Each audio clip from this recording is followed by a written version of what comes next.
everybody, and welcome to another edition of The Extra Shift. I am Chris, here as always with Brendon. How are we going? Pretty good, pretty good. We finally have a cup winner after... We have several cup winners, by the way. Yeah. Congratulations to the Hershey Bears. Because why would the NHL space this out? No, of course not. Why wouldn't we do this and have the Hershey Bears win the AHL and then obviously have the Stanley Cup Final on the same day? Who wants to go see more hockey? Totally fine. But look, congratulations. That's we'll talk about the Cup Final pretty soon. But it is episode 209. So welcome everyone. We were plugging our way through. We were all this week talking about like, all right, are you good to record tonight? If the Cup's we were basically just after every game, like, okay, is this going to be it? Is this going to be it? Is this going to be it? We had this lined up and then lined up and then lined up and then lined up. Couldn't ask for a better,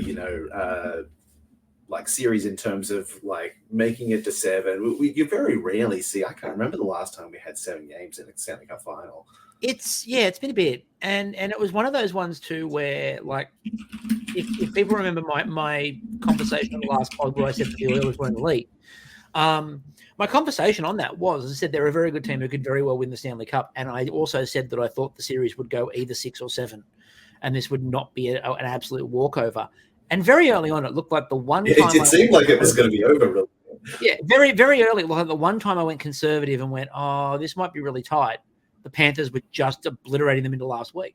But then the really weird part about this, and we'll get into the minutiae of this in a minute, but just quickly as my basic summary is, I thought that the Panthers played okay and were 3-0 up. And then the Panthers played really well after, like game 4 was terrible.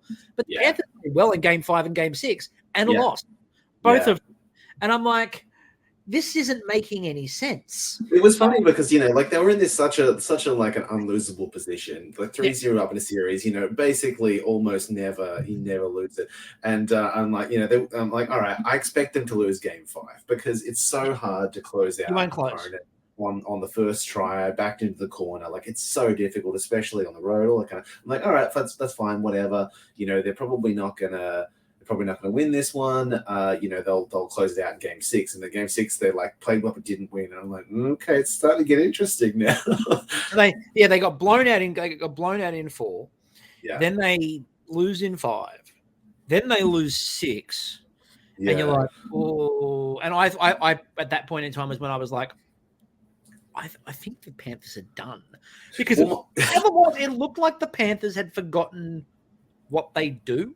Yeah. It seemed like kind of at a certain point, like especially around like game 4 and 5, it seemed like Connor McDavid had decided, like, no, I'm not going out like this. I'm gonna show everyone, that I can carry this team. And that was the conversation we had when we were talking about when I said about them not being elite. And my follow up to that was, but occasionally Connor McDavid will just decide he's winning a game. Yeah, and he will. And that's what it looked like in games 4 and 5. Connor McDavid made an executive decision that they're winning. Well, how did you feel about, McDavid winning the Conn Smythe? We'll get into that in a minute. Because I do want to get into the great detail there. Before we do that, just quickly. So rather than the normal jersey thing we do, which is normally a number 9, my question today, I'm combining the trivia and the number 9 together for this one. Okay. So my question to Brendon is, how many players wore number 9 this season in the NHL? Is it? Well, I was thinking about this when I was looking at that question on the sheet, and I'm like, is it 9? Like that would be like a rough. It's not, but it would be. That would be a nice guess. I also didn't want to do that because I think we have look, there's really one number 9 at the moment that's vaguely appropriate because he had a very good game today. But how many 9s do you reckon? So not 9. It's not 9. I don't think that it's more than like 11 or 12, but I could 14. Be wrong. Really? Okay. All right. 14 number 9s. Yeah. I mean, obviously, there's a cap because, there's only going to be one on each team. But there's no way that every team has a number 9. So I was thinking, there's a lot of teams that don't do single digits anymore. That's true. Yeah. There's a lot of teams, and that's where I thought that you'd probably get a bit of a difference. But no. So yeah. And I mean, look, I was like, I thought about doing the whole, looking up and doing the notable 9s, and then I'm like, well, again. There's one worth talking about today because, again, played incredibly well and had a very big bearing on the outcome of the series. Look, let's get into the series a bit more. So, before that, I have a question as well. I just looked because screwed. I was curious. I like just while we were Yeah. talking about that, I was curious when we talked about like when was the last Stanley Cup final that went to 7 games. Do you know when that was? It was actually relatively recently. It was much more recently than I was expecting. I forgot. Hang on. Didn't Boston St. Louis go 7? Yes, that is correct. Yes. 2019, Boston and St. Louis. I was trying to, because I had a memory of that one because I knew, like, I remember that was, this is the night that Boston are probably going to win the cup, and then St. Louis won, and because St. Louis went on that bit of that, the play, what we sort of refer to as the play Gloria Miracle. Yeah. Well, I mean, I knew that the Penguins in 2009 did it. Like that was the last one that it was in my head. But there is one in the middle there, and it's also another Boston one. It's Boston, Vancouver in 2011. 11, and then I know that. I knew that the San Jose Pittsburgh one didn't. I knew that one. That's the one I knew off the top of my head. I knew that one. Yeah. I knew. I mean, we there's a lot that go. I reckon there's a lot that go 6, but probably not a heap that go 7. There's a lot that go 6, and I think a lot of the ones that go 6 go 3-1. Yeah, and then maybe a 3-2, but then they can't they can't come all the way back. Remember, we've only had was it 5 teams have ever come back to tie it up and go to a game 7 and been 3-0 down. The Edmonton Oilers being the latest one, and the only successful one I think had been the Maple Leafs in like 49 or something like that. Yeah, something way back. Long time ago. You come here for the stats, everybody. You come for the stats. Now you asked me the important question: what do you think about Connor McDavid winning the Conn Smythe? So I've had a think about this. I wasn't irate about it, but I think. Look, he had a fantastic case for it. Obviously, 42 points, 25 games in the playoffs. He breaks the scoring record in this. He is the reason why the Oilers made it as far as the Oilers made it. But Sergei Bobrovsky is the reason why the Florida Panthers made it as far as they did. Yeah, he had that 3-game bump in the middle of the Stanley Cup Final, but Connor McDavid didn't score a goal in the last 2, didn't get a point in the last 2, and didn't have a shot in Game 6. Yeah, that's the thing for me. Like, I feel like for me, if the series had finished in 5 or 6, it would have been Bob easily. Yeah, I think the problem for me not the problem, but the reason why I would have gone back to Bobrovsky, and I think part of the reason for Bobrovsky too might have been that Barkov might have taken votes. Because people were split on was it Barkov's or was it going to be Bobrovsky's. And I think, for example, like Barkov had a really good case because Barkov was largely responsible for shutting down McDavid. And the reason why McDavid couldn't get going was such Barkov never left him. But I think, it felt a little bit like in the 1966 Football World Cup, England versus Portugal, really weird tangent, but trust me, there's a reason for it. And Eusebio, the Portuguese superstar at the time. It was a global superstar. When they played England, Bobby Moore followed him around the pitch and followed him everywhere he went. And at halftime, the toilets at Wembley were off to the middle. So Eusebio went to the bathroom, and Bobby wanted to go to the bathroom, and he turned around and he goes, "Even want to go to take a piss?" That's how much he was being followed. I wasn't angry that McDavid won it. I feel for the league, I think they should have given it to Bobrovsky because there was no way that Connor McDavid was going to come out and take the damn thing. And so you had that really awkward moment of they announce Connor McDavid, they play music and everyone stands around and looks awkward because he is not leaving that locker room and he is not coming out he's not J.S. Shigeruing it. He's not taking the damn thing.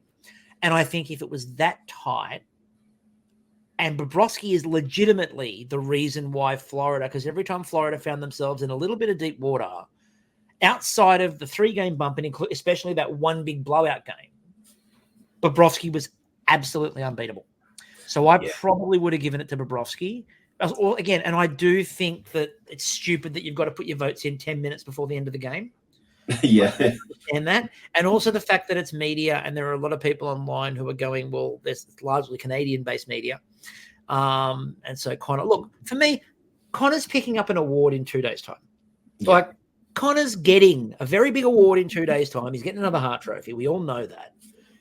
I would have given this to Bobrovsky, but I Yes. understand why McDavid got it. It was a Herculean performance that he put in. Yeah, absolutely. In terms of individual performance, he almost dragged that team across the line. Almost did everything, despite being shut down the last couple of games. Obviously, an incredible record. But yeah, I think the reality is that probably people were leaning towards Bobrovsky all the way up until it went to a game 7, and then all of a sudden it was like, oh well, he hasn't been so good. Like, it's such a difficult thing because the recency bias of the Conn Smythe is so heavy. Like I remember. In 2016, I still feel like Phil Kessel should have won that Conn Smythe because Phil Kessel or Matt Murray. Yeah, but I mean, Kessel basically, was the reason that team won, and then Sidney Crosby has an incredible last 3 or 4 games of the Cup final, and that's all anyone can remember. The thing was, he had a good couple of games in that series, but Phil Kessel was still the most dangerous thing on the ice in that. Trust me, I vividly remember it. Phil Kessel was the most dangerous thing on ice in that line. The HBK line was absolutely ridiculous. Absolutely ridiculous. We couldn't cope with it. The reason the Sharks lost that series wasn't Sidney Crosby. The reason we lost the HBK line absolutely destroyed us. Yeah. And we had no answers for it. And Kessel was the big thing on that line that was scary. Yeah, but McDavid and Crosby are in that same kind of stratosphere as if they win anything, you can't be like, well, they probably don't deserve it. You have to be like, all right. I think part of the issue, and we talk about this with MVP all the time. Part of the issue is the way the NHL writes the rules for their awards is so stupid.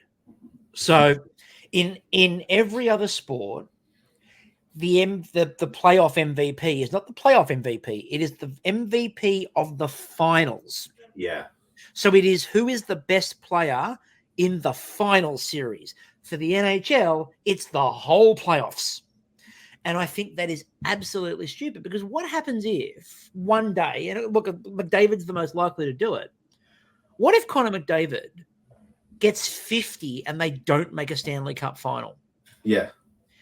How do you not give the man 50? Especially it's weird. Technically that's what it is, but no one's actually going to vote for him if you don't get. Has there ever been someone winner who didn't get into the Cup final? No, and there's only been a small handful of players that have got the Conn Smythe in a losing effort, and only one other player that wasn't a goalie. And by the way, can't remember who it was, one of the journos who voted in that series, posted about that. Because he said that McDavid shouldn't have won, that it should have gone to Bobrovsky. And someone went, well, what do you think about J.S. Shiger winning the Conn Smythe then when you were voting? And he goes, didn't agree with that either. He said, if he'd made a save in game 6 or game 7, they win. Mm. He said he was great up to at the end of game 5. He was terrible. His goals against average and save percentage in game 6 and game 7 for Anaheim was atrocious. And he said if he'd made a save in game 6 and game 7, Anaheim win the cup. Yeah. If he doesn't, they lose. And he goes, I don't believe he should have got the Conn Smythe that year. It was just the fact that he was amazing up until game 6. And they went, oh, well, we'll just give it to him anyway. Again, I think for me, the big difference for me with that was, I said it before, I think, and it's not a knock because someone's going to jump in and tell me that I'm abusing Connor McDavid and I hate the Oilers and blah, blah. No. Connor McDavid had an amazing generic playoffs. He was unbelievable. It's the best run we've seen from a player. But not to be cliche about this, game 6 and game 7 of the Stanley Cup Finals, when all of these players make their legacies, and he's going to have a legacy. We know all of this stuff, and he'll get there eventually. But when all these players make their legacies and step up, McDavid had 2 shots in 2 games, and both of them were today. And I think both of them were basically in the scrambles that happened. That was it. Yeah. McDavid and Draisaitl. Draisaitl was a -1 in the series. No goals. We did say in the lead up to this that if the Oilers were going to win this cup, McDavid and Draisaitl were going to have to play out of their minds. McDavid, for a large stretch of it, did. Leon Draisaitl wasn't great. And there's been not very visible a lot of the time. There's a lot of suggestion. Steve Peters from PHNX Sports, who's down there with ESPN at the moment, was commenting on the PHNX feed today from the ESPN after party, which was hilarious in itself, walking around getting everyone to say hello on his camera phone. But he was saying that everyone sort of knows that Leon Draisaitl is very banged up. Yeah. Connor McDavid is apparently very banged up. Like he said, they're like everyone talks about, we all know the injuries are coming out afterwards, but he goes, those injuries, he said, Draisaitl, if it wasn't the Stanley Cup final, would not have played. Yeah. Like nobody believes that Draisaitl would have played. That's just the unfortunate reality sometimes of the cup. Like that's, it's so much about, luck, not just in terms of bounces and puck luck, but in terms of injury luck. I've made that point every time we bring up the Penguins versus the Sharks Cup final. I go back to if Logan Couture doesn't get hurt. Yeah. I think it's a different series because Logan Couture was playing out of his damn mind. But he does. It's what happened. We all moved on with it. Now, the interesting part was I thought that Knobloch's management of the Oilers in games 4, 5, and 6 was really good. And I think he outmaneuvered Paul Maurice in 4, 5, and 6. And I thought tonight, Paul Maurice just owned him. And the changes, obviously they get first change, but that hadn't mattered. I think the changes were better. I think they were faster. I think that they made the Oilers play what they wanted them to, which they didn't do. 4, 5, and 6, the Oilers just ran all over them and was speed, and they couldn't cope. And this time they didn't let them do that. But the other thing that I thought was really interesting about this final is what happened at the end. I thought that the third period management of Knobloch was terrible. Absolutely terrible. Basically, and I know you go, well, you've got the greatest player on in the world, but he ran him into the ground. Yeah, they were playing pretty much the entirety of that period. Dead by the end of that. He basically didn't come off the ice. He played 25 minutes total. And remember, he barely saw the ice in the first because they were on their heels a fair bit. He played 25 minutes. I think Zach Hyman played 27. I think Hyman played more. But Draisaitl and him both played about 25 minutes. They were by the end of that game, it wasn't just that emotional exhaustion and upset from McDavid.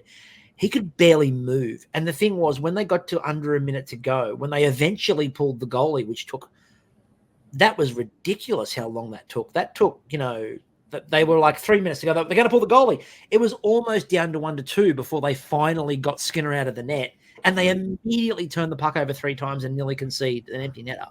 Immediately. But I think McDavid played all bar maybe 30 seconds of the last 4.5 minutes. He just didn't leave the ice. Yeah. He was barely off in the third, and I think that's just just the reality of the depth. Comparing Edmonton and Florida, they just didn't have really another option that they could put out there to try and tie the game. The other issue I think he had too was that one of the things I think he's done very well is one of my pet peeves for the Oilers all the way through, which is he wasn't separating McDavid Draisaitl and giving them a double-headed monster. And he has. And then they got to the third, and he didn't. He just ran them both.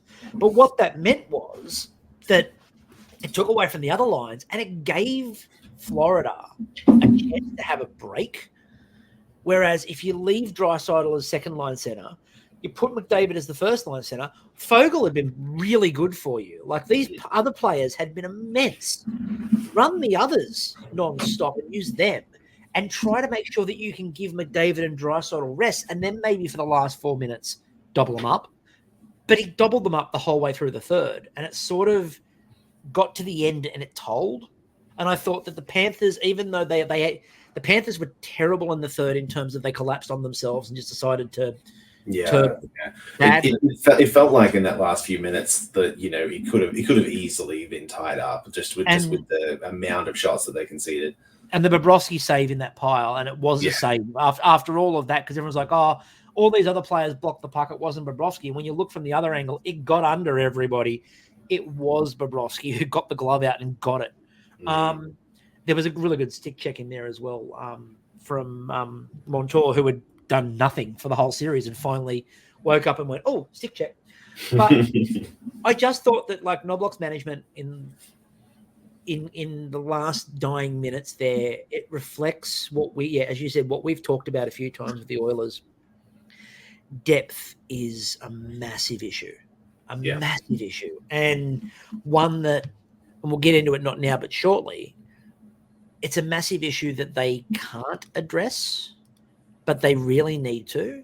And like, it's actually going to be an even bigger problem going forward when we get into that in terms of what they've got left on the cap.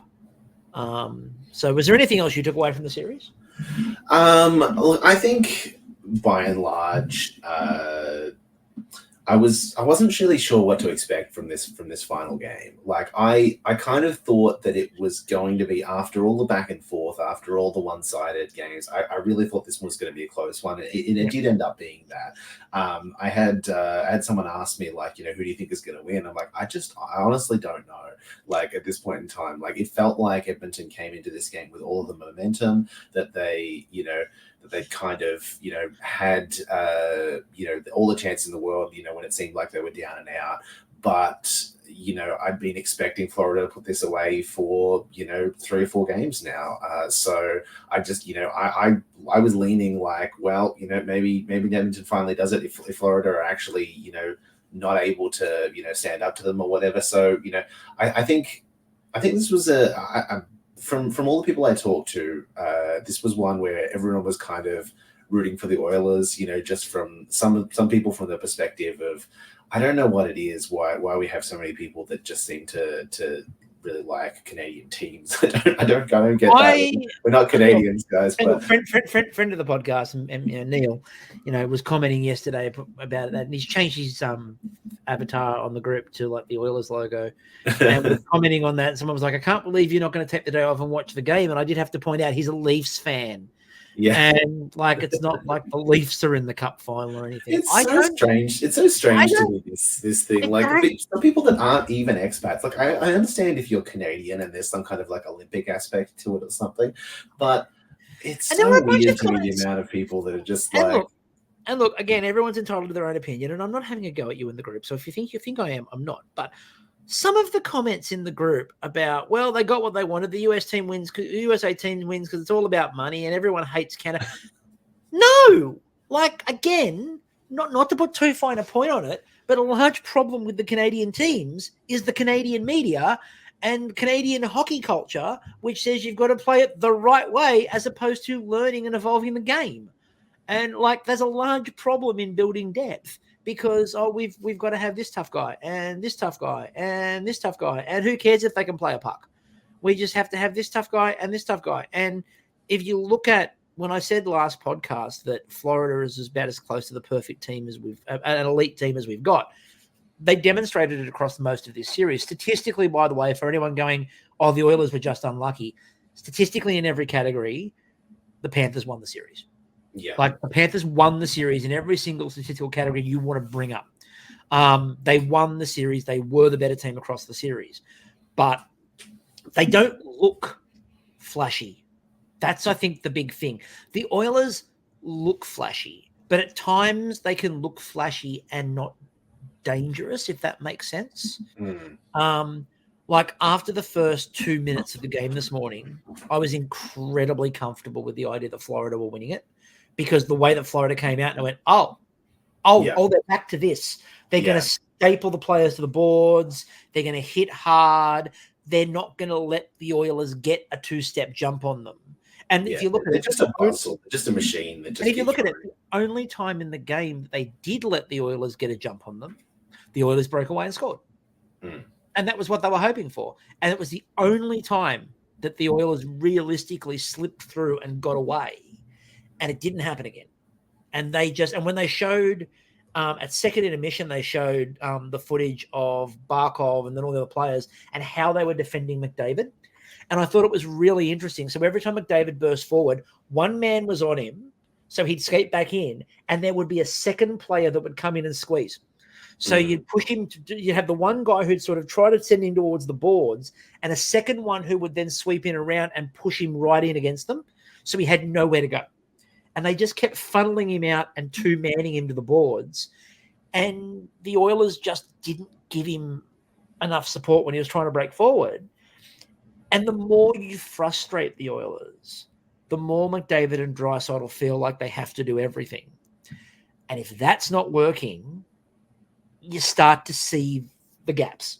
Yeah. And I thought, outside of not, but like if the Panthers had remembered how to clear a zone in the third, they probably would have scored 2 or 3 more. They came close a couple of times to breaking completely. Yeah. And they just couldn't work it out to clear a puck. Yeah. But in the end, for me, like it would have been nice to see McDavid win a cup. I really don't care about the Oilers as a team, but like, you know, there's that element of it that, you know, that Ovi had that, you know, like until you win a cup, there's this kind of stupid question around, you know, these elite players of like, oh, they never want to go, you know, like it's nice to just tick that off for players just so that everyone shuts the fuck up about it. But, you know, that for me would have been nice for McDavid, but I'm not super heartbroken about it. It's really nice to see that the Panthers, you know, win it. I think overall they were the better team through the playoffs, and they deserved it. They're well built. Now, before we'll come back to the Oilers in a minute, because I do want to come back to the Oilers because we've got a bit more to talk about with the Oilers. I am, however, going to start with something that I went back through the dim dark past.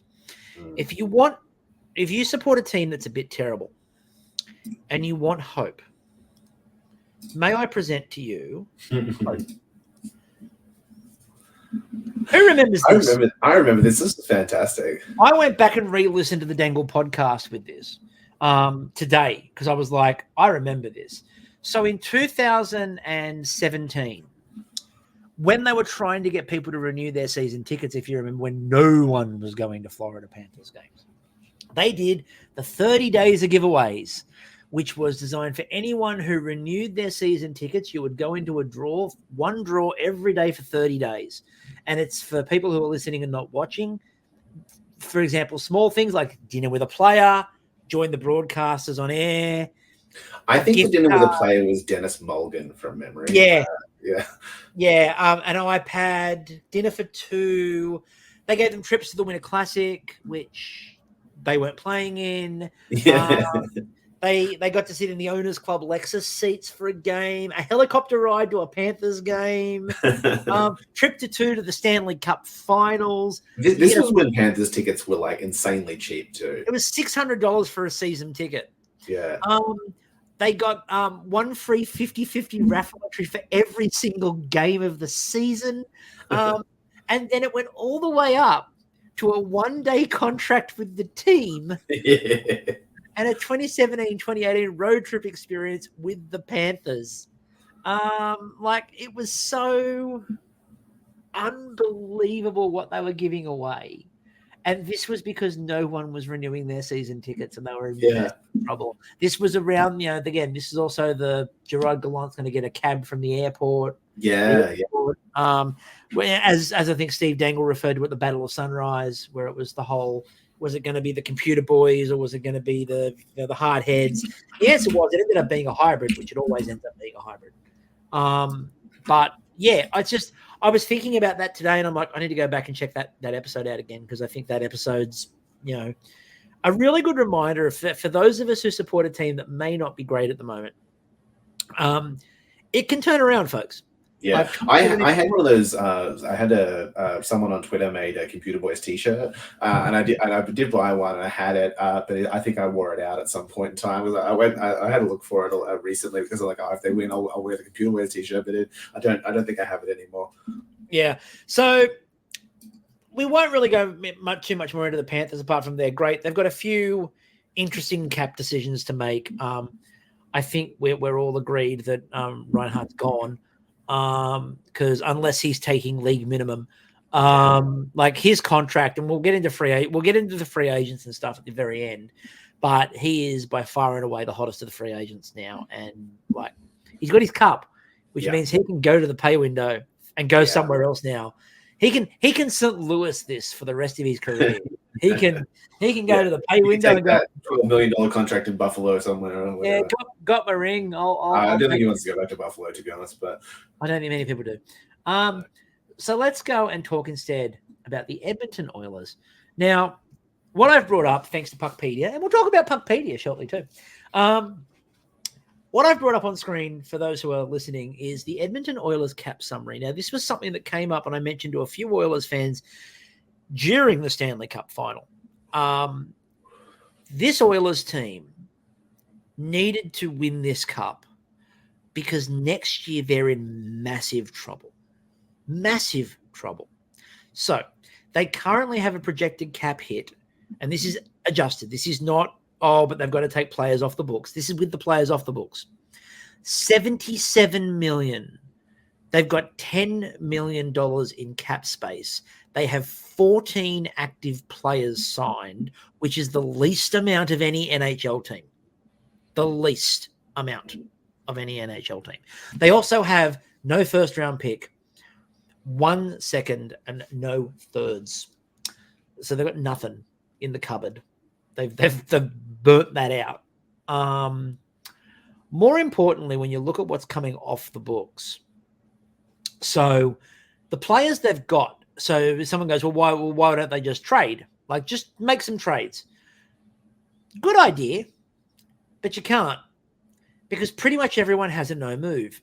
So Connor McDavid obviously has a no move. Leon Draisaitl has a no move. Zach Hyman has a no move. Ryan Nugent-Hopkins has a no move. Evander Kane at the moment has a no move. It then becomes a team list, of 10 teams or whatever, I think next year, not this year, next year. So the only ones of the forward line that they can actually move are Ryan McLeod or Derek Ryan. That's it. On the defensive end, the player you'd probably look at moving is Darnell Nurse, who has a full no move and is just going into his $9.25 million contract, which is terrible. Yeah. Now, they might get a bit of cap relief if they buy out Jack Campbell, but even then, that cap relief is only, I think it's 1.5 mil they get is what they're paying. So they've got 3.5 million extra, but that's 13 million.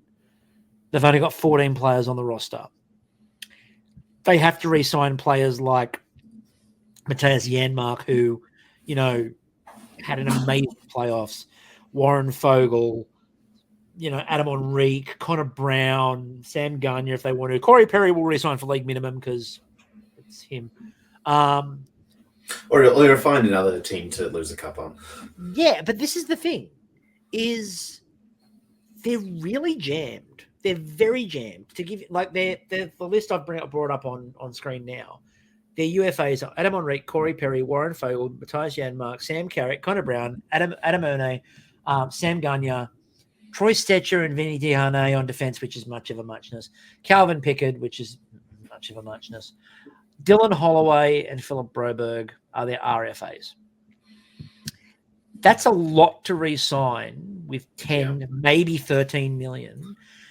And that's also assuming that you're going to ride your current goaltender as the starter. You're going to ride Skinner as the starter. Because while Skinner had a bit of a bounce back, he's not been good across the whole season. He wasn't good for a large percentage of these playoffs. He got dumped in these playoffs, if you remember correctly. He was only put back in because Picker got hurt. Yeah. And so they brought him back in. I think that the Oilers have got a really, and I don't know who's doing it either, because all the conversation is, will Ken Holland come back? Or is Ken Holland going to go? I feel like Holland's going to go. Because how do you do this rebuild? Yeah, it's a tough one. Unless they get real creative with this, they're probably looking at signing a bunch of guys for league minimum, and then hopefully, saving a little bit of money towards the trade deadline and trying to load up again. But otherwise, that all of that bit of depth that they got that managed to get them there is pretty much walking out the door now. The biggest problem for me as well is that, and again, it's not just because I hate the guy with the fiery passion, and I'm so pleased he didn't get his name on the cup, but Evander Kane's contract. He was benched. Like, that Kane contract is a problem, and they can't get rid of it. And let's face it, if you're looking for a guy to do you a solid, Evander Kane's probably not high on the list of people that are going to do you a solid. He's very much unlikely to go, I'll take one for the team and go somewhere else. He's likely to be the guy sitting there going, no, I think you'll find you can't move me. Try it, because you can't move me. And so I think that it's a really delicate operation that the Oilers have to try to work out here, and especially in a year where the cap still is going up. Not massively, but it's going up, and player agents are going to ask for a lot more money. So is everyone taking league minimum to go play in Edmonton? Like, I can't imagine the PA would be happy with that. Like, I think if everyone decided they wanted to take league minimum to go to Edmonton, I think the NHLPA would have a massive issue. I know the agents would definitely have a problem with it because, they're getting a cut of whatever the player gets. So I don't quite know how Edmonton goes about this. I think it's trickier than everyone thinks. Yeah, it's unfortunate. It could be a step back before a step forward again, and it's a tough time for that to happen, given that there's 2 more years of McDavid's contract and 1 more year of Draisaitl's. Draisaitl can resign now, so I'm curious. The Draisaitl one is the next big interesting thing they've got to work out. What happens there? Because Draisaitl's going to ask for close to McDavid, if not the same. I don't think he'd ask the same, but he might ask for just a hair under. And he's worth it. But it's really funny. In 2 players, the Oilers could find themselves in a situation similar to like Toronto with 4. Yeah, yeah. You've got that much cap tied up in those 2, and you don't have the pieces to put around them to move them on. And again, like at the moment, I think I looked it up the other day. Their second highest cap hit at the moment is Darnell Nurse, because Draisaitl's still on that other contract. So at the moment, McDavid is the highest cap hit and Darnell Nurse is the second highest cap hit. Now that's going to shift. But that means, I would expect him to get more than Nurse. But that means that Darnell Nurse at 9.25 is your third highest cap hit. Yeah, that's not a good. And that Darnell Nurse contract is looking really horrible every day. It looked bad at the time. Yeah, but it's looking worse now. They didn't need to give it to him either. That's the stupid part. Yeah. Like, people weren't banging down the doors. You could have got away with offering Nurse significantly less. Yeah. And in a minute, we'll look at some of the other contracts that have been offered out. And players did get less. For anyone wondering with Florida, by the way, Florida do have 14, the same as Edmonton, but they've got $68 million in cap. They've got $19 million in projected space. They've also won the cup, so it doesn't really matter. And they're going to, they will lose, Reinhardt will be out the door, and they were prepared for that. Yeah. I don't think Florida have many concerns about anything right now. I think they're fine with that. I think they're great with that. I saw a really cool photo of the celebrations, and it was just someone going with a caption of, "I promise you, I'm just going out for one drink," and it was the cup tipped upside down. I can't remember which player it was, but basically it was just nothing but beer just covering his face. Yeah. And I'm just like, the Panthers are feeling nothing right now. They don't feel a thing, except Bill Zito, who felt all of the emotions all day. And then was immediately went into, I've got 3 days and the draft. So yeah, that's a tough turnaround. They've got to go from here to Vegas, and the party's not going to end. There's going to be some very hungover looking GMs, I think, and front office staff on their table in Vegas. Did you hear Paul Maurice's speech as well? The ESPN with Emily Kaplan was really good, because Emily Kaplan just started to interview where they brought the cup over while he was doing that, and she just backed out and let him have the cup and let him do his thing, and then he gave the cup back and had a really good chat with Emily Kaplan. But the Kyle Bukauskas one, if you saw that one. No, I missed it. He said to him at the end, he goes, when you left Winnipeg, you were ready to go off and just become a fisherman and go fishing and stuff like that. And he looked down the barrel of the camera and he was like, this is fantastic. This is, they say it's never as good, but it's better. and it's better. He goes, now my only thing that I have left is that I wish that the Winnipeg Jets get one of these. Straight down the bar of the camera, and everyone's like, "That's it. Look, it's a classic move." Man loved Winnipeg. Didn't want to go. But like he's got his cup, and he now gets to take his name off that list of all those wins without a cup. He is now the most wins for any coach until they win their first cup. Speaking of names, I saw today that Evan Rodriguez is the first Evan ever on the cup. Yeah, it was a battle for who could be the first Evan on the cup. Yeah. Evan Rodriguez wins. Yeah, that's it.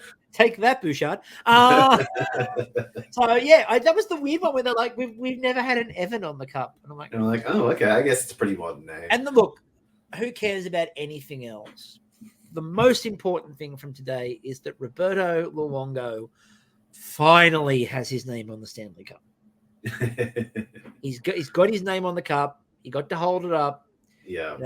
Being special advisor to the general manager has its perks, and it's that Luongo gets his cup ring. So, and did you see him before the game? Like he just about murdered the drum. Bang that drum, and he's like, easy to it. But I think it was really funny. There were lots of people across Canada who were like, they were going, I was going for the Oilers, but Luongo's got a cup ring and Luongo's name's on the cup. That kind of feels right. It feels right that he's on there. Nice. All right, so let's get into some of the moves that have happened because the league didn't stop. And in fact, there was a big look at the trades in a minute, but there was a trade 5 minutes before the puck drop of Game 7. It's funny, I think the longer it went on, the more teams went like, geez, we can't wait any longer. We got to do these trades. Well, it's stupid that it went so long to start with. Like, it's stupid that we've got the draft in 3 days. That's dumb. Yeah. All right. So Columbus, in the first move of the Don Waddell era, fire Pascal Vincent as head coach, which on one hand I completely understand. On the other hand, a bit late. Yeah, I was slightly surprised that he was still the coach at this point in time, but I guess that they got to it eventually. I wonder how long he kind of figured that was coming. I think he knew. I mean, it's going to be interesting to see where Columbus go. Yeah, I mean, it's difficult, I think. We see this a lot where, like, a new GM will take over, there'll be, like, a big front office change, and the coach is, like, technically at that point not fired because they want the new guy to come in, assess the situation, spend a few weeks working out what's going on, and then make it. But so rarely does the coach survive that process. I mean, I feel like, look, Todd McClellan is still looking for work. Wouldn't shock me. Or they might go Sturm if they want to go next coming. Yeah, actually, now that I think of it, there has been a few situations where like the GM will hang on to that coach because it gives them a bullet. Like if the team's that's what happened next year, then they fire that coach, and they've made a move. Well, it's kind of what they did when in Toronto when like Shanahan and all that took over. Yeah, exactly. The first thing they did was extend Carlisle, and they extended Carlisle not because they were going to keep Carlisle, but they extended him so that the players didn't have an excuse. Yeah. And then fired him at the end of the year anyway. Yeah. They decided it was time. And the similar sort of like Babcock was a similar sort of, they held on to Babcock a little bit longer than they were going to. So look, it'll be interesting to see where Columbus go from there and what Columbus's aims are. I feel like they're the team that's going to be trying desperately for the first overall pick next year. But who knows? There's suggestions that Laine, for example, there's a lot of rumors around Laine and Montreal, which feels like very Montreal, like jumping on something about 5 years after it should have happened and could have happened and would have been good. But we'll talk about free agents in a little bit. So Carolina confirmed the worst kept secret in hockey. And officially promoted Eric Tulsky to general manager. It felt like he was gonna, be the there guy. Was no way they were moving Don Waddell on for any other reason than Eric Tulsky, given that Eric Tulsky had been denied interviews with everybody who had a general manager's opening. Yeah. We did talk about this, I think, a little bit in the last episode. We talked about the fact that it was likely going to be Eric Tulsky, but they hadn't actually confirmed it yet. They only confirmed it very recently. They held him. It was kind of like, okay, this is obvious, but now we'll make the announcement. However, none of these are important because the most important hiring in the history of the NHL happened. The greatest coach in the NHL, who you've never heard of, San Jose Sharks officially do what I have told them to do for years and hire Ryan Wisowski as the new head coach of the San Jose Sharks. I'm thrilled because there are a couple of red herrings that were thrown in there that were really Jeff Blashill anybody. There was a moment in time where everyone was convinced that the Sharks and Jeff Blashill were a mix, and no, they were not. And I don't want there's still some suggestion that he might come on board as a Sharks assistant coach, and please don't do that to me. I don't need that in my life. But Ryan Wasowski, now there are a lot of people who don't know anything about the Sharks really and spend a lot of time talking crap about them. Adam Wild, sorry, nasty cough I've got there. And who basically laughed at that. Well, sure, why not? This man has won 2 Calder Cups. 2 Calder Cups with 2 different organizations. It is also the first time that I now support a team with a head coach that is younger than I am. Yeah. It's 6. It's starting to get that way with like players where it's like, like, oh no, I'm like, a veteran player at this point in time. Like, like there's not many people in the NHL at all. Yeah, when they go this grizzled veteran and you're like, oh okay. Yeah, he's like he's 36 years old. He's gonna die any day now. Yeah. So he's youngest head coach in the league at the moment. He's the second youngest ever hired. I think it's second youngest. He's not the youngest. I know that much because they were talking about that. 2 Calder Cups. He was. You can pretty much say that the reason why the Sharks hired him as an assistant, because someone went, he was an assistant on that team, so like, it's just it's a new hire, but it's a retread, blah blah blah, and the easy option. No, it's a smart move because what they did was they wanted him in the organization to give him some chance to be around an organization, because the main reason why they went over for Quinn over him was NHL experience. Wasowski had none. So they put him on the bench for a couple of years, got to watch him, got to see what he's like. He knows the organization inside out. So why not promote the guy? If you think that he's the future, why not promote him? And I don't know if it's a good thing or a bad thing, but apparently, according to Mike Greer, Hasso Plattner's retiring from SAP and is going to be around the San Jose Sharks a lot more. And I'm like, oh, don't do that.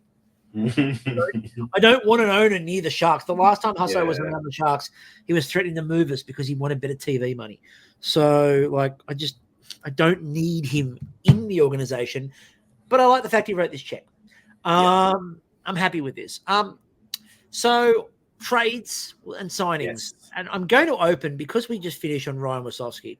I'm going to open instead with the most intriguing of all of the signings. The San Jose Sharks claim Barclay Goodrow off waivers from the New York Rangers, thus getting around his no move clause. This is a rough one. Like, I mean, it's interesting. He's apparently still absolutely raging. Yeah, I mean, so basically they went to him and said, would you accept a trade, back to the Sharks? He started his career there, and basically like, no, the reason, not on my, move list or whatever, and essentially worked it out. Yeah, worked it out with the Sharks. Basically, like, all right, we'll put him on waivers and you can pick him up because you've got high priority. Now, there's been a lot of people within the Sharks fan base who are pissed about this and are going, why are we wasting it? Well, first of all, we've got to hit the floor. And we're a long way beneath the floor. Secondly, they want somebody who knows the club, knows the organization, is a good veteran. Third, like I would be thoroughly surprised if there wasn't an agreement in place with the Sharks and the Rangers that the Rangers will catch the Sharks on the flip side. Not by like any guaranteed thing, but it wouldn't shock me if the Sharks do the Rangers, because they're like, why not just trade for him then and like squeeze them and get the Rangers to give you picks? Because the Rangers wouldn't do that. They'd buy him out first or they'd bury him. So what the Sharks do in claiming him here is probably go, well, we'll scratch your back and we'll take him. But you're going to catch us at some point. I wouldn't be surprised if Mario Ferraro's a Ranger next year because, there's a lot of people talking about Mario Ferraro might get traded. That pick might be a nice little pick for the San Jose Sharks. That's my theory on it. But, look, I think Barclay Goodrow will eventually be okay. He'll be pissed, but I think he'll be okay. The Sharks also have the ability to say to him, look, if you come in and light it up, everyone knows that you're good in the playoffs. His regular season, by the way, last year was terrible. Yeah. Like not a bit average. 4 goals, something like that. It was absolutely pretty bad. It was abysmal last year. Like Barclay Goodrow was not good. No. The only thing that Barclay Goodrow has really been able to do is do well in playoff situations. Yeah, 4 goals, 8 assists, 12 points in 80 games. 12 points in 80 games. Yeah, down from 31 the previous year, 33 the year before that. So, a massive drop-off. Yeah, he's decent in playoffs. So the Sharks possibly have the potential to go, right, well, what we'll do is you show us all this. We get to the trade deadline. You're only $3 million, which it's a shit. Look, it's not a good contract for what he was producing, but it's cheap if you want a playoff production performer who can give you some depth on your roster. You say to Goodrow, give us something, and then you can make a decision at the deadline if you want to go somewhere, and we can move you pretty much wherever you would like to go. Yeah, as long as we can get a decent deal for you, and we give you absolute freedom to pick where that is, as long as we're getting something decent back for you. Like, I think it's a really good thing for Barclay Goodrow, and I think eventually he'll click and go, this is my situation. Yeah. Someone's got to score for San Jose. And someone's got to be there to, like, work, got to work with, miscellaneous first overall pick, who we don't know who we're going to pick. Who might that be? Macklin Celebrini. Although I don't actually, there is a lot of rumors, by the way, at the moment that Celebrini might actually come out and not go back. That's starting to be a thing. Will Smith has signed his contract, so Will Smith will be in the league next year. But there's some talk that Celebrini might actually go to the Sharks rather than go back in. And if that happens, I wouldn't be surprised. If you're Barclay Goodrow, yeah, you could do worse than be on Macklin Celebrini's wing. It's a good opportunity. It's a great opportunity for him to bounce back, and it's also extremely ruthless by the Rangers. Oh yeah. And I don't really like Drury as a general manager. We've talked about this before, but I'm going to give him props. It was ruthless, and if you would like to win, that's what you've got to do. Yeah, well, that's the thing. I mean, if you can get rid of that entire cap hit, at the cost no retention, of upsetting a player that who wasn't good for you and would have been difficult for you next year. The conversation before, the conversation had to be around, well, what are you expecting? Yeah, you would have had to pay another team to take that, assuming that you could get another team that wasn't on his no trade list to take it. Yeah. And there was someone going, oh, why didn't the Sharks do this or this? And then with the retention stuff, and like the Sharks could have, flipped him with retention. It's like, we don't have any retention spots left. We've used them all. Like, we've got one more year before the Burns one comes off the books. Like, but we've got retention spots next year, and then we've still got 2 the year after because Carlson and Hurdle. So we can't retain, and we can't be a broker in deals. So we can't weaponize our cap space like a lot of people want us to, because we can't actually do that. So I have no problem with taking on Barclay Goodrow's cap hit to get us towards the floor.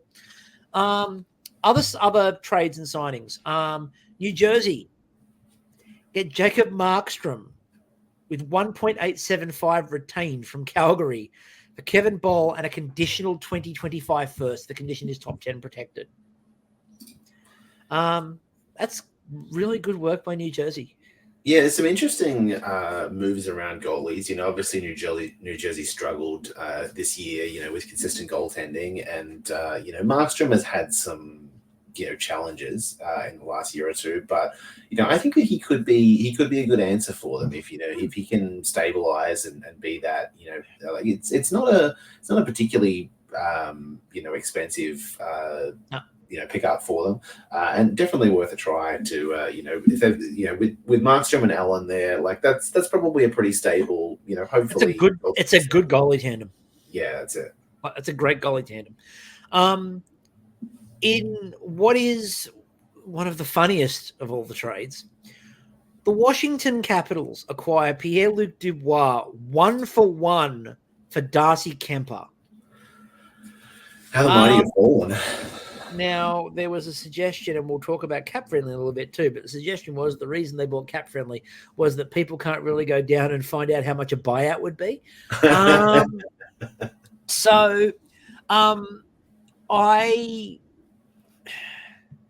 Look, this is not to put too fine a point on it.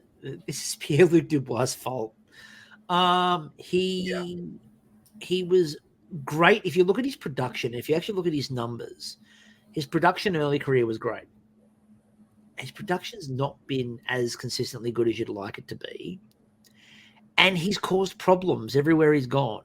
Like, he's spent years telling everyone he wants them up in Montreal, and Montreal don't particularly seem desperate to get him. And then he made a big song and dance about Montreal or nothing, and then went and took a contract with the Kings. And then just kind of half-assed it after that. And then he really didn't do anything there, and he was actually a problem in the playoffs. He wasn't good. He was a problem. And the Kings, who have moved a lot of good contracts off their books to get Dubois, finally undo it with a decent piece of work. And funnily enough, Darcy Kemper, who was there at one point, is back. Kemper wasn't great. No, Kemper lost the starting job to Charlie Lindgren. You know, it is what it is. I think, you know, LA is traditionally a fairly favorable environment for goalies. I could see them, you know, finding a way to turning that around and having a, you know, kind of a good few years remaining on his contract. We'll see. I mean, I think that they're happy to just get out from underneath the Dubois contract. Like, if nothing else, well, they win. Even if Kemper is bad for them, it's better to have, you know, 3 years of Kemper at 5.25 than, what is it, 7 years left of 8.5 for PLD. Yeah. You know, like, I think that, you know, that saves them, you know, a significant cap hit in general. You know, maybe they can, you know, turn you know, Kemper's you know, career back around at this point, turn him back into a starter, and you know, he'll probably be okay. I think the chances are much higher that they turn Darcy Kemper back into a really good starter than Washington turning PLD into a top line center. Yeah. I mean, look, I think it makes a little bit of sense for Washington in the regards that, you know, obviously they've got, you know, Backstrom's not coming back. They've, you know, they've lost, you know, Kuznetsov now. They, you know, they had a pretty big hole in their center depth. You know, I think at one point in time they were, you know, running someone like Alexei Protas or Strome. Well, Strome was center for. Yeah. Strome was the center for Ovechkin for a large percentage of the year. So, I mean, for PLD, at least he's got Ovechkin on a wing. Unfortunately for Ovechkin, he's got PLD as his center. Yeah, I mean, look, and this is, you know, obviously 38-year-old Ovechkin at this point in time. So, you know, look, I'll be interested to see, you know, if this just kind of turns Washington more into a, you know, a team of retirement home contracts, or whether or not he can, you know, actually kind of make the best of the situation. I'm expecting somewhat of a bounce back for PLD, not to maybe the, you know, potential that people kind of had expectations for him, but you know, I think he'll probably be reasonable. You know, I don't think he's going to be worse than Dylan Strome was in that role. Yeah, no, I think it might be serviceable, but I just feel like this is you hear about those players in the league that burn a lot of bridges, and PLD, I don't think, has any bridges left. On the plus side, though, I mean, look, he wants to find his way to Montreal eventually, and Montreal like signing players when things are well and truly past. So, like, he's one step closer. The one that broke this morning, 5 minutes before puck drop. Boston get Jonas Korpisalo with 25% retained, Mark Kostelik, and their own 2024 first-round pick, which has been around the block. Pick number 25. For like 4 different players now. From Ottawa for Linus Ullmark. Now, goalie value has been absolutely destroyed so far in this offseason because the Korpisalo contract's not brilliant. Boston took the Korpisalo contract, and the first is kind of a balance up on that. So they kind of cancel each other out in my mind. So realistically, the deal is Mark Kostelik for Linus Ullmark. What? Yeah, it's an interesting one. Like, I mean, I think, I guess at some point in time, Boston had to do something with the goalie tandem. Maybe they didn't necessarily. But you get given how successful it was. You know, they've got a significant amount of cap space. They could have kept them. It's not like they were forced into a cap situation where they had to move Ullmark. But I think that, you know, they wanted to make a decision, I guess, between the two, and they've decided they're going to pay Swayman, and he's going to be their goalie of the future. And I guess that's kind of it. Like, I guess that's the end of the the Allmark experiment. I think eventually Allmark was going to go to a team to be, a guaranteed starter. I agree. I was surprised that it was Ottawa. I have no problem with the idea of trading one of the two of them. In fact, if you remember, I pitched, I think to you, I don't know if I pitched it on the pod, but I pitched it to you that wouldn't it be really interesting if Toronto were to turn around and go, hey, how much would you like? Yeah. Because Allmark there might be the move. Yeah, it's interesting because I think we've seen over the last few years, goalies just don't get much of a return.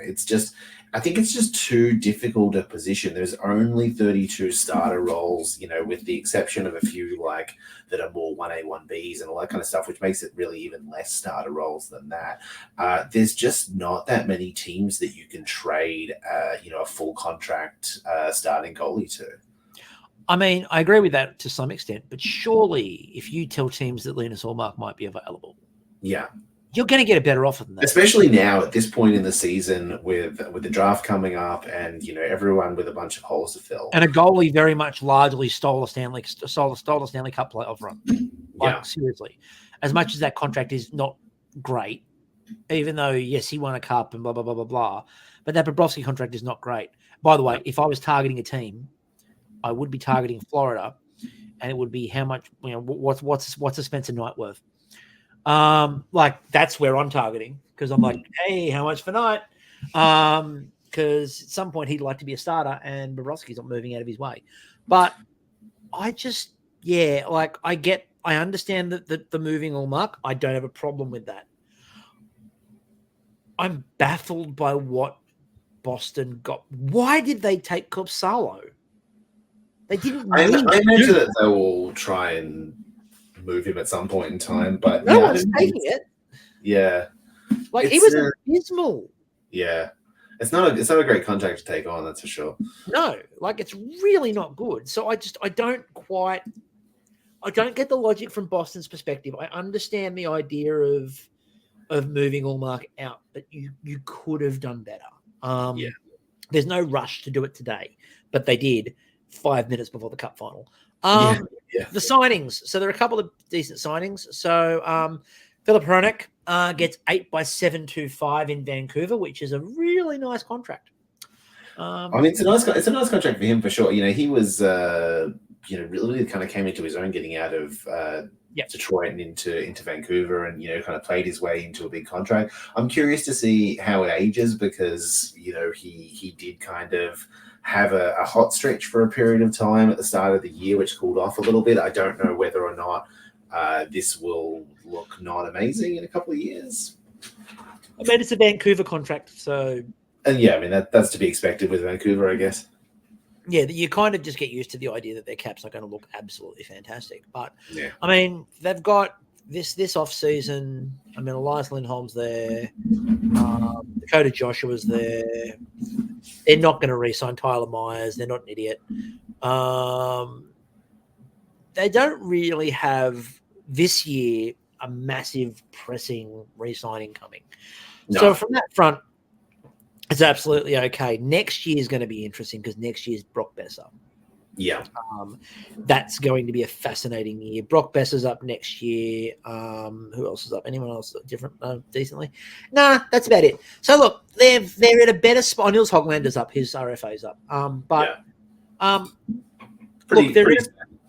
They're in a better spot than they were contract wise a while ago. But you still always worry they're going to put themselves into trouble. Kapakako 1 by 2.4 for the Rangers. Fine. That's fine. It's fine. Gives him another year to see what happens there. Alex Nedeljkovic gets 2 by 2.5 in Pittsburgh.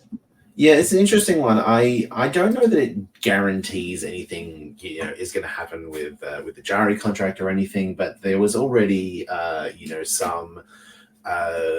I mean, I don't know that I would absolutely say that Nedeljkovic stole the starter role, but he definitely took a much bigger share of the starter role towards the end of the season, and a lot more people, were kind of more comfortable with Ned. He did, turn around his career pretty significantly in Pittsburgh, and And obviously, it's tricky to justify the Jari, cap hit, given that he kind of was basically demoted to a 1B position.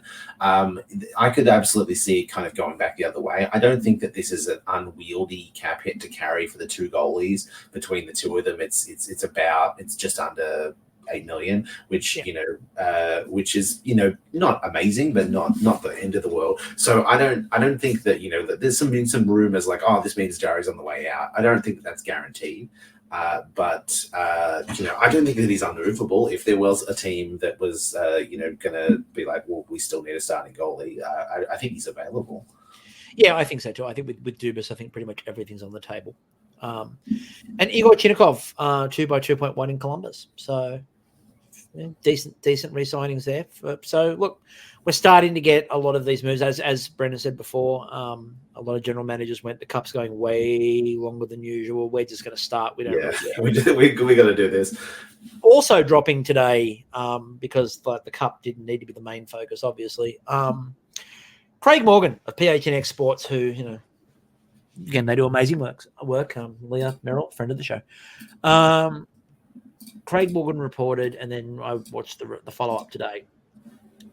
Alex Meruelo has apparently internally confirmed to everybody that he will not be seeking any other sites in Arizona after the auction, which was scheduled, and that was the big thing that was going to be the land. The auction was cancelled. Now, the reason the auction was cancelled was that they were going to be the primary bidder, but they had not bothered to go and there were special land permits required for use of the building as a venue, as a stadium. They were made aware of this, by the way, in about December, and did not apply for the permits because they didn't think they needed them. So they didn't apply for the permits, so they weren't eligible to use the land for what they wanted to use the land for. So the auction was cancelled. Basically, they put out a statement on Friday threatening legal action and saying, we're going to go after you and we're coming away. From my understanding, they had there was permits for, or it was already zoned for it to be a rink, but it was like a small rink, like not an arena. Not an arena.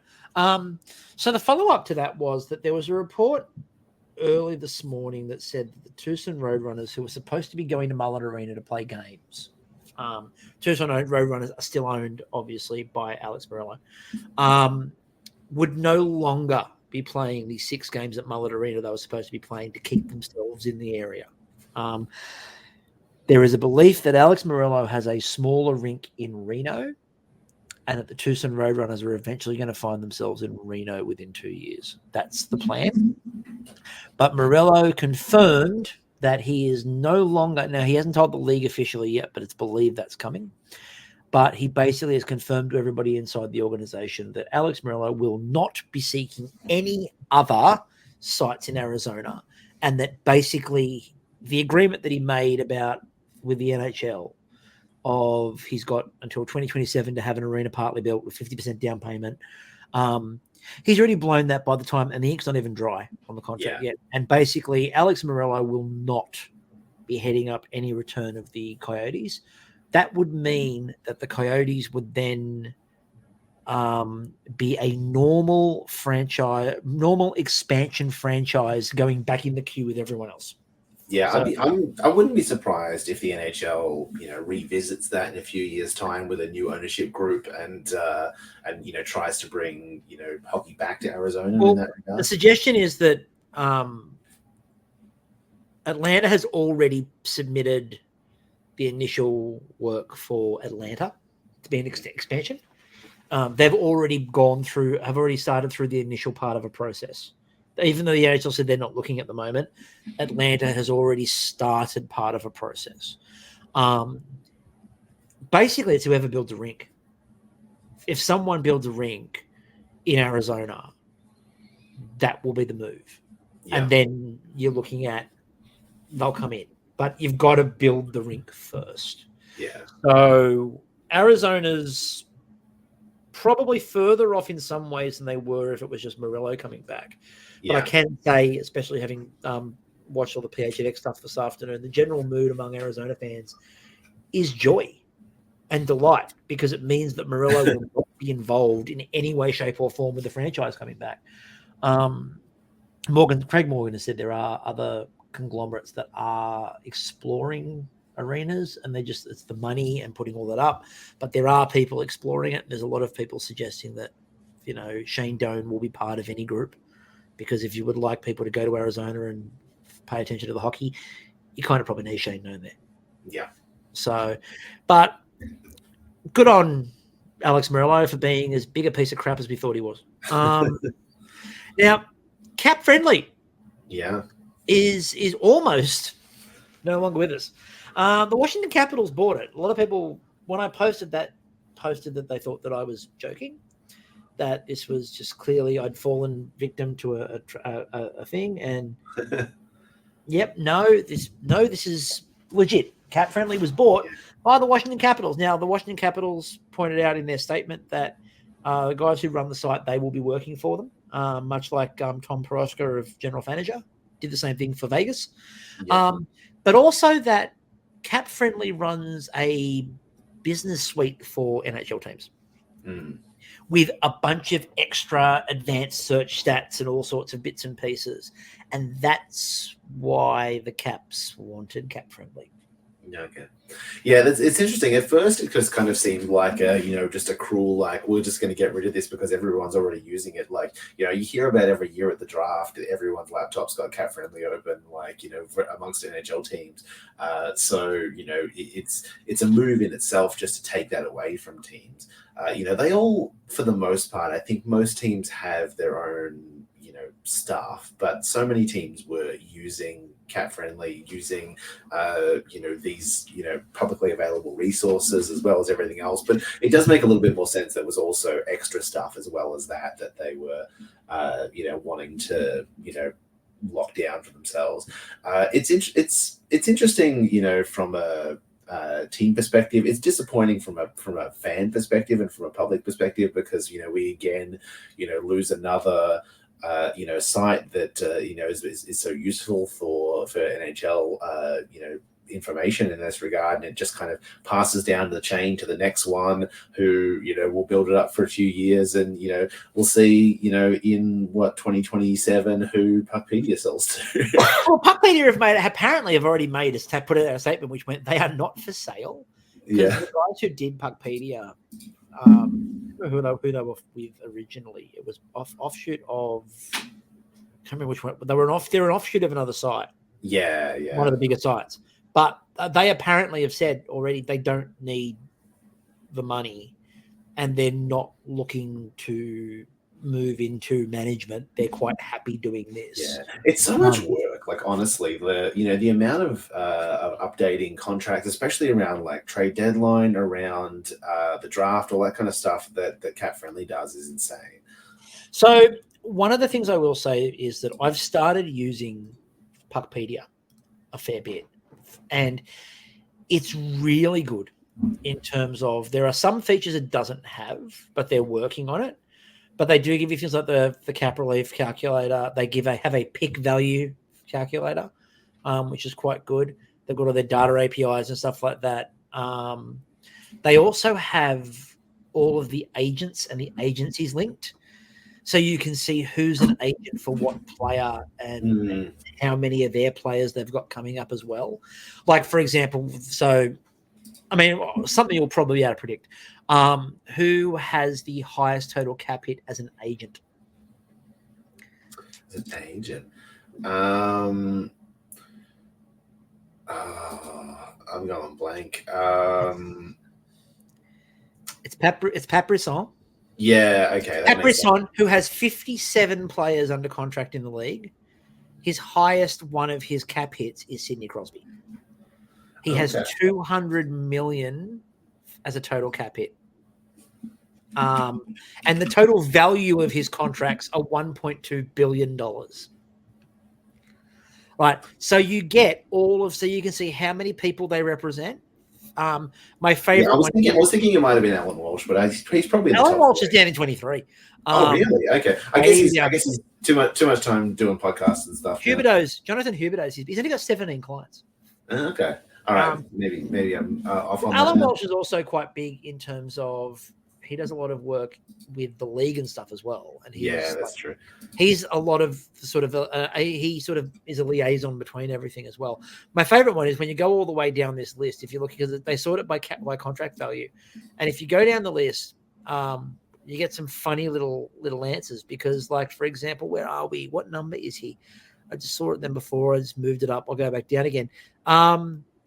Philip Lecavier is now manager. Number 37 is Drew Doughty. Because he signed his he who has one contract. Drew Doughty. Ovechkin did as well, didn't he? Or was it like his parents or something? No, he had his other one, but it's also like if you keep going all the way down things, you get to what's he from Tampa? Played for the Sharks this year. Gone blank. Anyway, yeah, like there's a couple of those where he's got one contract. So Drew Doughty's got one contract. Who else? Ryan did his own contract, it looks like. Yeah. So you've got so you've got a bunch of these people who've got like one contract. Like Charlie Coyle's got one person for him. Yeah. Not him, but one person. Who else? Who else has got one? Igor Chinnikov's manager is the only contract he's got. There's probably a lot of these guys who are like managers for other sports and stuff, and they just haven't. Derek Ryan did Derek Ryan's contract. Yeah. So it's like, but it's really cool because you can see who's managed by what.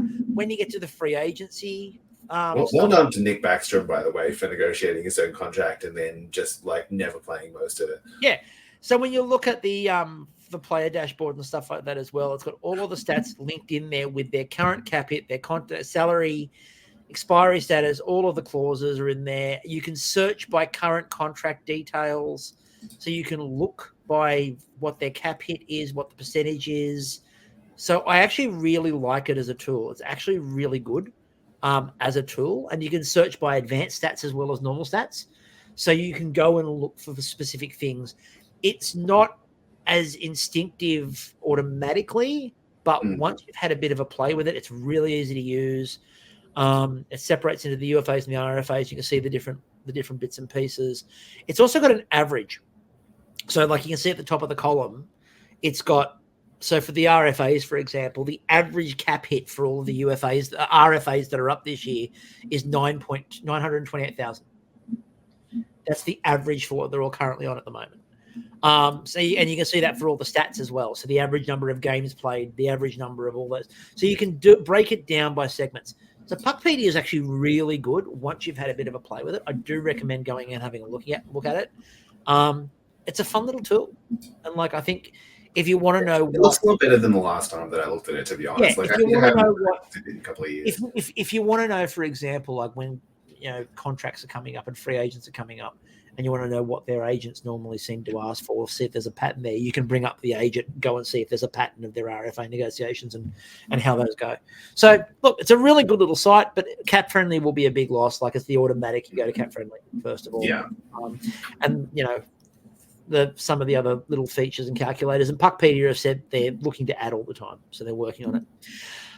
Last thing before we finish up. Now, the San Jose Sharks are on the clock. The draft is in 3 days' time. The awards are coming up. We don't really care about the awards.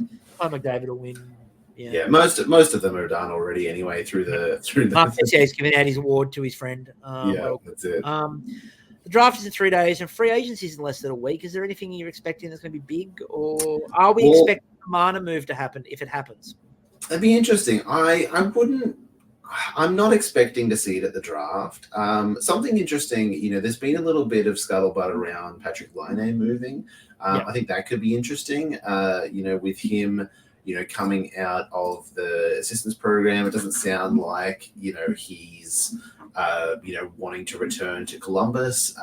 So that could be an interesting situation to see that, that move eventuate. I think he could, try and revitalize his career in a new situation, and I'm kind of looking forward to seeing kind of where some of those moves happen. But I don't know.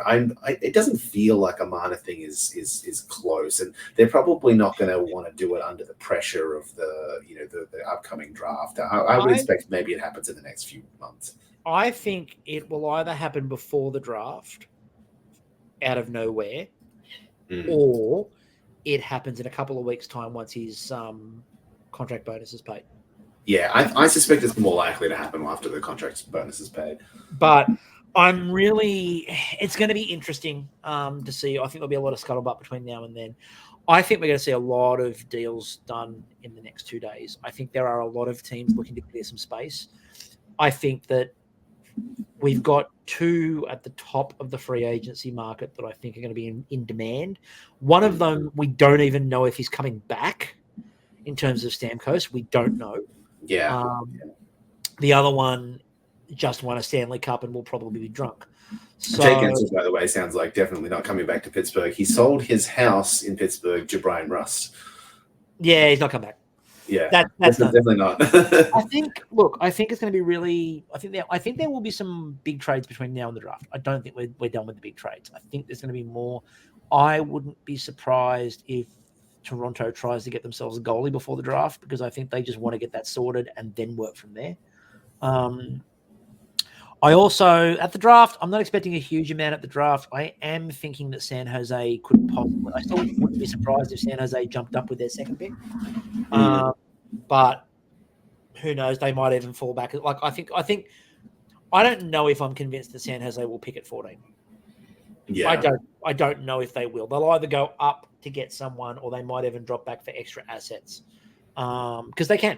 Like, they could drop back into the mid pack and get a first and a second, or a first and a third, and move back from 14 and be perfectly comfortable, because, you know, they've got what they want. So they've got the ability to shift around. But it'll be interesting in terms of coverage. I don't know if I'm doing draft or free agency. We'll do one of them. Don't know which that's going to be yet. That'll be something I'll have a bit of think about. I will let people know what's going on before then. It's just if it's I don't know if the draft's going to have enough about it. It might. We'll find out.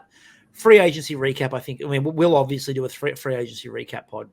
Yeah. And I think free agency will be a bit more wild, because I think we will see some trades on free agency as well, because I think that'll just be a thing. So, anything else you'd like to add before we move on? No, I think that's it. We've had a long one, and I think congrats again to the Panthers, well earned, and looking forward to next season. Yep, looking forward to next season. We will, of course, be back with some recaps of free agency and draft. We will also have a ton of little bits and pieces coming up, the fun stuff in the off season. There's been a couple of very good hockey documentaries we're going to have a bit of a look at, I think. The Saving Sakic in particular is quite good. There's a couple of other ones there, plus a couple of other fun little bits and pieces that we'll do over the course of the off season. But that'll do us for now. And until next time, we'll catch you all later. See ya.